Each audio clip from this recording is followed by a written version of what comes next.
प्यारे मित्रों, आप देख रहे हैं नवंबर माह का मासिक प्रपत्र जो आकलन आपका मासिक परीक्षा जांच जीव विज्ञान का कक्षा 11वीं का। तो चलिए स्टार्ट करते हैं इस क्वेश्चन पेपर के सोल्यूशन का।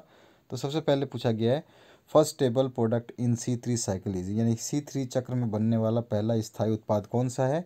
तो वो है आपका 3 फोस्फो ग्लिसरिक अम्ल। ठीक है, तो ये ऑप्शन करेक्ट हो जाएगा। उसके बाद में दूसरा जो क्वेश्चन है इसमें पूछा गया member of porifera as are commonly known as, तो उस पेरिफेरा संघ के सदस्यों को किस रूप में जाना जाता है। तो सामान्य रूप में तो उसको स्पंज के रूप में जाना जाता है। ये ऑप्शन करेक्ट हो जाएगा।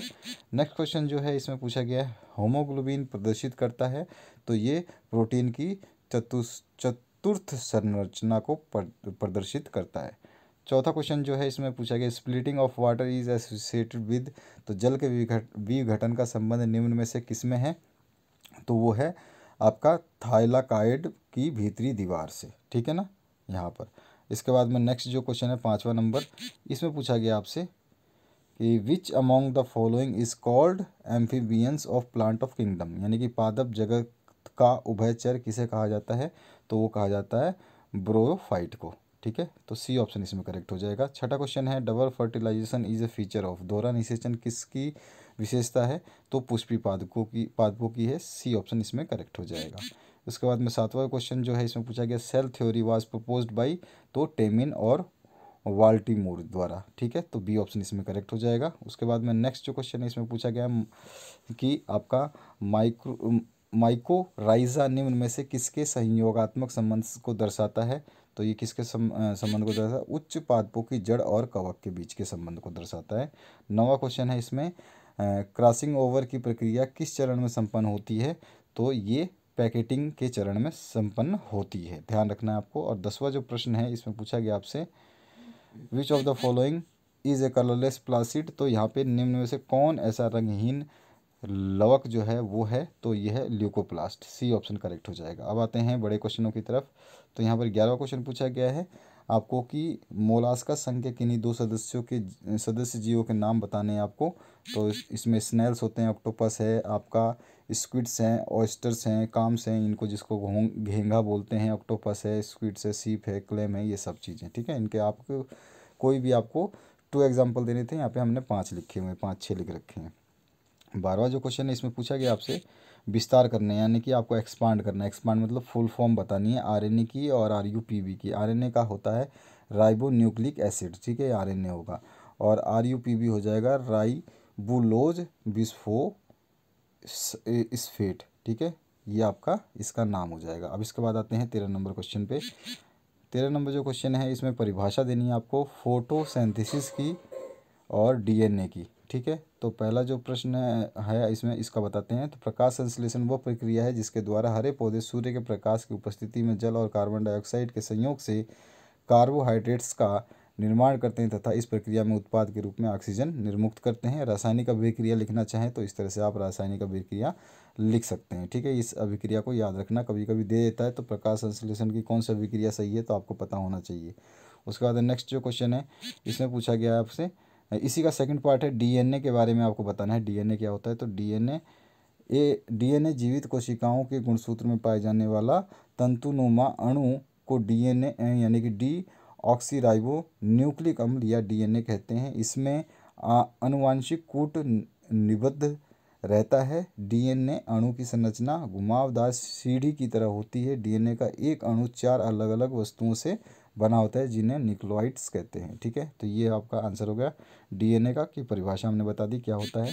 इसके बाद 14 नंबर क्वेश्चन पूछा गया है what do you mean by enzyme. तो यहाँ पर अपूर्ण प्रभाविता को परिभाषित करना है, उदाहरण देना है। इसमें क्या है, ये मिसप्रिंट है, ऐसा ही आपको पेपर मिलेगा।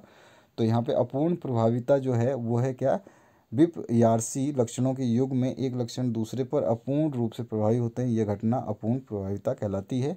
उदाहरण के लिए हम मिराबिलिस ये जल्पा, जिसको हम गुलाबांस के पौधे में अगर लाल पुष्प और सफ़ेद पुष्प के पौधों का संकरण करते हैं तो F1 पीढ़ी में जो फूल लाल या सफ़ेद ना होकर के गुलाबी रंग के होंगे, और F2 में एक लाल और 2 गुलाबी होंगे और एक सफ़ेद पुष्प होगा, 1:2:1 का रेशो होगा। और ये उदाहरण हम दे सकते हैं इसके माध्यम से। और ये है उसका उदाहरण का जो आपका ये है क्या कहते हैं इसको, इस तरह से आप दिखा देंगे कि ये आपका उदाहरण है। ये डायग्राम आप बना सकते हैं चाहें तो, और नहीं बनाना चाहें तो भी कोई दिक्कत नहीं है, ये डायग्राम आपको बनाना होगा। इसके बाद नेक्स्ट क्वेश्चन की तरफ देखते हैं। तो अगला जो क्वेश्चन है उसको देखते हैं। तो इसमें सी पार्ट है आपका, शॉर्ट आंसर टाइप क्वेश्चन है इसमें। तो ड्रॉ करना है आपको, इलेक्ट्रॉन सूक्ष्मदर्शी से दिखाया गया हरित लवक की काट का आरेख आपको दिखाना है। तो इस तरह का आरेख आपको चित्र बनाना है। कलरफुल है ये, आप चाहे तो इसको ब्लैक एंड वाइट बनाएंगे क्योंकि आपको पेंसिल यूज़ करना है। तो इसमें पहला है आउटर झिल्ली हो जाएगा, यानी कि बाहरी झिल्ली, फिर आंतरिक झिल्ली है, फिर यहाँ पे थाइलाकॉइड झिल्ली हो जाएगा ये वाला, और यहाँ पे थाइलाकॉइड लूमिन हो जाएगा ये वाला। ठीक है, इसको इससे प्रदर्शित कर देंगे। इसके बाद में यहाँ पे आ जाएगा ग्रेमनम, ठीक है, थायराइड का ढेर होता है जो, और ये स्टोमा हो गया आपका ये वाला। ठीक है, तो इस तरह से आप दिखा सकते हैं इस डायग्राम को। ठीक है, आगे बढ़ते हैं नेक्स्ट क्वेश्चन की तरफ। नेक्स्ट क्वेश्चन जो पूछा गया इसमें क्लासीफाई करना है आपको, सेंट्रोमियर की अवस्थी के आधार पर एक गुणसूत्र के विभिन्न प्रकारों को हमें दिखाना है या बताना है। नाम लिखना है, तो नाम हम लिख देंगे। तो नाम इस तरह से लिख सकते हैं, ये चित्र होता है इनका, और इनके नाम इसी के नीचे लिखे हुए हैं, मध्य केंद्री, उप मध्य केंद्री, अग्रबिंदु और अंतः केंद्री। ठीक है, इस तरह से आपके होते हैं। इनको इंग्लिश में भी बोलते हैं, इंग्लिश में भी नाम मैंने लिख दिया है। इसके बाद आते हैं 17 नंबर क्वेश्चन पे। तो यहाँ पूछा गया आपसे, what is importance of algae for humans. तो शैवालों का मानव जीवन में क्या महत्व है। तो एक महत्व है भोजन के रूप में। ठीक है, भोजन के रूप में क्या क्या शैवाल कर सकते हैं यहाँ पे बता दिया है मैंने। और दूसरा है फिर चारे के रूप में, कि जैसे कि दूसरे बाहरों के देशों में चारे के रूप में भी यूज़ किया जाता है, नॉर्वे और फ्रांस, डेनमार्क, अमेरिका वगैरह में। इसके अलावा थर्ड है आपका उद्योगों में ही का यूज़ होता है। उद्योगों में आपको शैवालों का बहुत महत्व है, जैसे कि भोजन कपड़ा उद्योग में, खांसी के इलाज में, और पेंट के उद्योग में। इसके बाद में कृषि के उद्योग में भी कृषि के उपयोग में भी इसको लिया जाता है। और उसके बाद में औषधि के रूप में भी इसका उपयोग किया जाता है शैवालों का, और भूमि सुधार में भी इसका प्रयोग किया जाता है। ठीक है, इसके अलावा आप जैव शोध में भी इसका प्रयोग करते हैं। तो 7 तरह के हम इसके प्रयोग कर सकते हैं ईजिली। इसके बाद में 18 नंबर जो क्वेश्चन है इसमें पूछा गया, which type of bond are formed to be present in DNA molecule. तो मोलिक्यूल, डीएनए मोलिक्यूल जब होता है इसमें अणु कौन कौन से बंद देखने को मिलते हैं। तो इसमें 2 बंद होते हैं, एक सहसंयोजी बंद और एक हाइड्रोजन बंद। ठीक है ना, इन्हीं के बारे में आपको थोड़ा सा समझा देना है। यहाँ पे लिख दिया है मैंने, आप देख सकते हैं। इसमें क्या होता है, सहसंयोजन बंद प्रत्येक रैखिक स्टैंड के भीतर जो है होते हैं, और बेस शर्करा और जो है फॉस्फेट समूह दोनों प्रत्येक घटक के भीतर को मजबूती से बांधे रखते हैं। ठीक है, हाइड्रोजन बॉन्ड 2 स्टैंड के बीच होते हैं, और एक स्टैंड के आधार पर एक के आधार को पूरक जोड़ी में दूसरे से आधार से शामिल करते हैं। ये हाइड्रोजन बॉन्ड व्यक्तिगत रूप से कमज़ोर होते हैं लेकिन सामूहिक रूप से काफ़ी मजबूत होते हैं। ठीक है, इस तरह से आप इसका आंसर लिखेंगे। उसके बाद डी पार्ट है जिसमें 19 नंबर क्वेश्चन पूछा गया है, एंजाइम क्या होता है और एंजाइम के प्रमुख गुणों के बारे में बताना है। तो सबसे पहले एंजाइम बताना है कि एंजाइम एक प्रकार के जैविक उत्प्रेरक होते हैं जो जैव रासायनिक अभिक्रियाओं के दर को बढ़ा देते हैं। ठीक है, और प्रोटीन प्रकृति के ऐसे कार्बनिक पदार्थ जो जीवित कोशिकाओं में उत्प्रेरक का कार्य करते हैं एंजाइम कहलाते हैं। ठीक है, ये एक परिभाषा हो गई। उसके बाद में इसके गुण बहुत सारे हैं। सक्रिय बहुत होता है, किसी भी जो अभिक्रिया है उसको 10 लाख गुना तेज कर सकता है। सूक्ष्म मात्रा में इसका इफेक्ट बहुत तगड़ा होता है। ठीक है, सूक्ष्म मात्रा मतलब कम से कम डालेंगे तो भी ये बढ़ा देगा। और उसके बाद में क्रिया विशिष्टता तो होती है इसके अंदर की, अपनी अपनी एक पहचान होती है इनकी, अपनी अपनी खुद की क्षमता होती है कि वो जो कर सकता है दूसरा कोई नहीं कर सकता। उसके बाद में कोलाइडी प्रकृति होती है इनकी, जिसमें ये स्कंदन दिखा सकते हैं। और उसके बाद में इसका अनुकूलतम ताप और अनुकूलतम पीएच भी होता है, खास इसमें एक पहचान होती है। उसके अलावा इसका एंजाइम वर्धक भी होता है ये, और यहाँ पर एंजाइम विष भी का काम भी करता है, यानी कि किसी चीज़ को कम करना है तो उसके साथ में इसकी क्रियाशीलता कम हो जाती है। यानी कि ये अगर HCN या CS2 डालें किसी भी उत्प्रेरक के साथ में तो उसकी अभिक्रिया दर को कम कर देगा। 20वां जो क्वेश्चन है इसमें पूछा गया, लॉ ऑफ लिमिटिंग फैक्टर के बारे में बताएं। तो ब्लैकमैन का दिया हुआ है ये, और उनका सिद्धांत है, पहले ये बताना है। उसके बाद में इसको जो है प्रकाश संश्लेषण की दर को जो प्रभावित करते हैं वो कारक बताने। तो सबसे पहले ब्लैकमैन का आपको लिख देना है कि आपका थ्योरी ऑफ लिमिटिंग फ्रैक्शन क्या है। तो यहाँ पर आप लिमिटिंग फैक्टर्स क्या है वो आप बता देंगे। इस तरह से आपको लिखना है, यहाँ पे देख लें, आप पढ़ लें आराम से।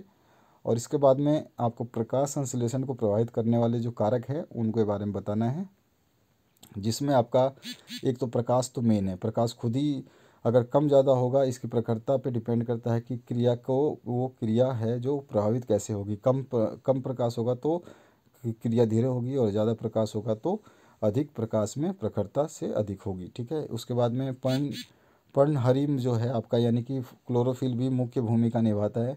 उसके बाद में प्ररस जो है ये भी काम करता है इसमें। इसके बाद में भोज्य पदार्थ का जमाव अगर हो जाए प्रकाश मतलब कोशिकाओं में, जो आपके स्थानीय कोशिकाएं होती हैं पौधों की, उसमें तो भी ये इफ़ेक्ट करेगा।